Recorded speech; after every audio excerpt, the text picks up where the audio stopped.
Hey everybody, welcome back to this week's Aids and Nav. My name is third class Sean Edghill, and I'll be bringing you your Devo for this week. We've been taking a different kind of path in most of these where instead of looking at a specific piece of scripture, I'm actually going to be looking at some science and some commentary.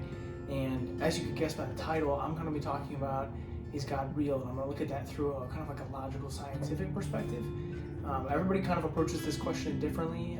If you have approached this question before, some people, it's more feelings based, and it's more like, have I seen God move in my life personally, or listening to testimonies? Has God impacted other people? Other people just read the Bible and they just take it at face value and maybe don't question it that much. And then there's other people who really are kind of like logically based, and they really want to understand it from kind of a scientific perspective that doesn't necessarily rely on the Bible to explain its existence. And one of the pastors at my home church, he actually, when he was in his 20s, he set out to do a thesis paper. Basically, he was an atheist. He wanted to disprove the existence of God, and so he set out to do that. And actually, in his process of doing all this research to try and disprove the existence of God, he actually came to the conclusion that God, in fact, is real, which I always thought was interesting. And so he's given a few sermons, kind of centered around kind of a scientific view on it. And I just think it's really interesting. And all the sources that I'm using, I'm going to link in the description. So if you want to do your own research, kind of vet out what I found, please feel free to do that. I'm by no means an expert, nor am I at all a science or math person. So my understanding of this is kind of limited, but I want to give you the best that I can. And I'm going to take us through a few arguments kind of that do give a case for God from a scientific perspective. Obviously, as we know, we've kind of, there's been a lot of science that has happened since the 20th century surrounding these big questions of like, why are we here? How do we all fit into the grander scheme of the universe things? And is there or is there not kind of this intelligent creator that brought us into existence, right? So we have, a study of evolution, natural selection, trying to understand kind of how we as humans scientifically got to where we are today, as well as just kind of how physics and math work within our environment. So basically, the starting point of all this is we've been able to understand that there is in fact a beginning to the universe, right? We know that the universe is expanding, and if it's expanding, theoretically, if you were to hit the reverse button, kind of go backwards in time, it would all come and focus in on a single point from which there is evidence that there's a huge explosion of basically at boom, instant, you have time, matter, and space just instantly like that. Which is really interesting because it actually perfectly aligns with what it says in the Bible, especially in Genesis, right, where it says in the beginning God created, this is Genesis 1:1, in the beginning God created the heavens and the earth, right? He just kind of spoke it into existence, which, does follow the science behind how the universe itself was here in the first place. The other thing that's really interesting is there's kind of this fine-tuning of life that's here. In fact, scientists have found about 30 constants or laws of physics that kind of govern the universe, and they're all kind of unrelated to each other, but they're very finely tuned to basically allow life to exist, right? And it almost looks like someone took a lot of time to make sure that everything, even though it might not necessarily completely correlate, that all these different constants would work kind of in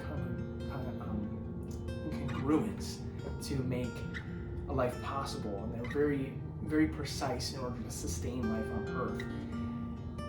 The other thing is that there's not really been a good explanation for the origin of life and its genetic code, like the reason why things work.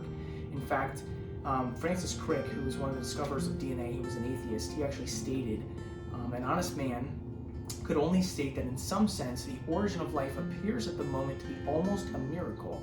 So many are the conditions which would have had to have been satisfied to get going. Basically, like there's so many things, just like we're talking about those fine-tuned things that happen, that it really is kind of mind-boggling that everything works the way that it does. And in these past kind of 60 years, biologists have found that life began kind of with this enormous amount of kind of pre-programmed information already embedded in cells, right? We all know everything's made up of cells from basic biology, and there's kind of already this pre-programmed of like, not even just the DNA, but how a cell actually works, right?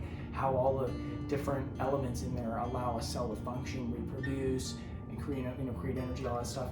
And in fact, so the human genome right, now to look at DNA, is made up of approximately 3 billion genetic letters. And those are all precisely ordered to give instructions of, you know, growing your fingernails, or growing what your hair color is, you know, how tall are you going to be, you know, stuff like that.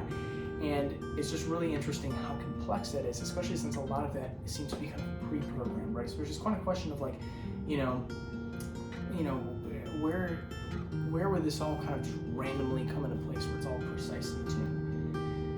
And kind of going along the same trend, right? There's like all this like the way this article explains it is it's like pre-programmed robotic machines that are working within your cell, and in fact they've been described to have unparalleled complexity, kind of similar to like a city, like all these functioning things. There's about 30,000 atoms arranged in a 3D spatial configuration within a cell. 3,000 atoms that are arranged in this perfect configuration that allows them to work the way that they are. And there are also at least 10 million different types of these machines that are functioning within all of the different cells that exist here on Earth. And there are a lot of scientists estimate that tens of millions of other types, you know, haven't even been discovered yet. And they're all kind of, you know, coordinated to allow us to be able to do what we do, right? It allows whales to dive really deep without, you know, imploding because of the pressure. And it allows, you know, most of nature to absorb basically, you know, either carbon dioxide or oxygen from the environment and allow us to function, right? So the other thing is, right, if you look at things through kind of the evolution perspective, right? Darwin did predict, he predicted that basically as more of the fossil record was recovered, you know, it should point to all these different transitionary steps where you can clearly see, you know, a whale is turning into, I don't know, like a walking whale, which then turns into whatever, like, or like you can see, you know, kind of like a gorilla turning into, you know, a half gorilla, half man, and turns into a person, right, and stuff like that. And he wrote, if numerous species have really started into life at once, right, multiple species starting at the same time, that fact would be fatal to the theory of evolution through natural selection. But if you actually look at the fossil record, that's exactly what's been found, with major body types appearing at basically what's considered the beginning of the fossil record, where there's all these different types of creatures, not kind of like this one stemming into all these different ones that kind of all come back to thing. And a lot of things are being discovered fully formed. There's no like transitionary where it's very obvious that something is turning into something else from the fossil record. The other thing, kind of going back to those precisely tuned things, there are more than 200 conditions that have to be just right in order for life to exist. Like this one goes from like the exact angle of tilt that the Earth has, right? If we were tilted just by like literally like the smallest variation, like we're talking like hundreds of thousands of like zeros, you know, just that much off, like life would be unsustainable. The exact distance that we are away from the sun that allows us to have just enough heat to survive, right? Completely, or not just enough that life, right, is able to survive. That's like insane how fine-tuned that is. And then something that this article brought up that I thought was really interesting is the fact that we have a planet like Jupiter, this like massive planet with a lot of gravity, it actually draws a lot of the asteroids away from Earth so that we don't get hit here by a lot of stuff, because Jupiter is actually able to draw it away before it ends up getting to us. Right, and so there's literally more than these 200 conditions that all perfectly line up so that we're able to exist here on Earth, which is just kind of fascinating, right? Because it doesn't seem like there's too many, like as we keep reading through these things, like there's so many things that like just perfectly fit into place that I think it's personally harder to argue that there's not at least somebody who like was an intelligent creator. So yeah, that's kind of like an overview of some of the scientific definitions. Like I said, I'm absolutely not a huge math or science person, so you know, I definitely don't know all of the complete intricacies, but I definitely appreciate it from a logical perspective, because I think, you know, sometimes people will dismiss kind of arguments for God if you're just trying to cite Bible verses, because a lot of times people will question, you know, the authenticity of the Bible, or, you know, its relevance or whatever, and that's a different topic. You know, we get to a different Devo. This one I really just wanted to focus on kind of like a science and logic perspective. One last thing I wanted to leave y'all with is this from a Times article. This came out in 2014, so it's a little dated, but you know, it's from the time. From Times, and one thing that they actually admit in this article, right, the whole thing is kind of like, has science finally disproven God, right, this big question, right, you know, and this is quoting directly from the article, says, but science has not revealed to us why the universe came into existence, nor what preceded its birth and the Big Bang.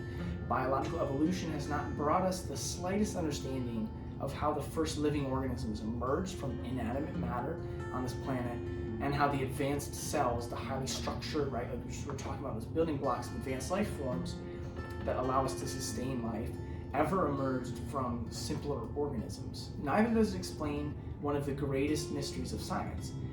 How did consciousness arise in living things, and where do symbolic thinking and self-awareness from? What is it that allows humans to understand the mysteries of biology, physics, mathematics, engineering, and medicine? And what enables us to create works of art, music, architecture, and literature? Right? Those are kind of deep questions of like, well, then why is that? Why do we have a conscience? Why do we create things? Why is it pleasing to us when it's nice outside? Or why do we like to create and enjoy music and things like that? So anyways, I hope this different take on 8th Nav was interesting to you. Like I said, this stuff is linked down in the description if you want to look at the 2 articles that I referenced. And obviously, please feel free to do other research and everything. There's a lot of great commentators on there who've done a really deep dive into this, but I just want to kind of give a brief overview. And hopefully this provided some good scientific-based evidence for why God is real. So thank you so much for tuning in. Have a great week, y'all. Peace.